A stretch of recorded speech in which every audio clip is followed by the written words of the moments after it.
সরস্বতী পুজোর আলপনার দৃশ্য তোমাদের মাঝে উপস্থাপন করেছি। আশা করি ভিডিওটি তোমাদের সকলের মন ছুঁয়ে যাবে, খুব ভালো লাগবে।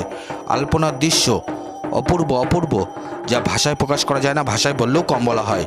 অপূর্ব দৃশ্য, আলপনার দৃশ্য, সরস্বতী পুজোর আলপনার দৃশ্য।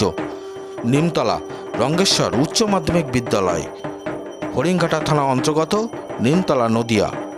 আমরা প্রতি বছরই সরস্বতী পুজোর আরাধনায় ব্যস্ত থাকি বা বাঘ দেবীর আরাধনায় মত্ত থাকি বা ব্যস্ত থাকি, সেই দৃশ্য তোমাদের মাঝে উপস্থাপন করেছি। প্রতি বছরই শুক্লাপক্ষের তিথিতে, মাঘ মাসের শুক্লাপক্ষের তিথিতে, পঞ্চমী তিথিতে সরস্বতী পুজো বা বাঘ দেবীর আরাধনায় সকলে ব্যস্ত থাকি। সেই দৃশ্য কেউ বসন্ত পঞ্চমী বলে, কেউ শ্রী পঞ্চমী বলে। সেই দৃশ্য বাঘ দেবীর আরাধনা, দেবী সরস্বতী, বিদ্যা বুদ্ধির দেবী সরস্বতী আমরা সকলেই জানি। ফেব্রুয়ারির 3 তারিখ সোমবারে পুজো পার্বণে আমরা সকলে ব্যস্ত ছিলাম।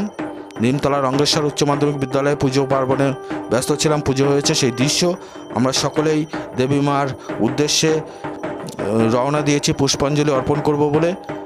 পুষ্পাঞ্জলি অর্পণ করেছি, আমরা অঞ্জলি দিয়েছি দেবী মার চরণে।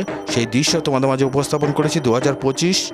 আশা করি ভিডিওটি তোমাদের সকলের মন ছুঁয়ে যাচ্ছে, খুব ভালো লাগছে। এরকম নিত্য নতুন ভিডিও তোমাদের মাঝে উপস্থাপন করবো, এটুকু আশা রাখি। দেবী সরস্বতী রঙ্গেশ্বর উচ্চ মাধ্যমিক বিদ্যালয়।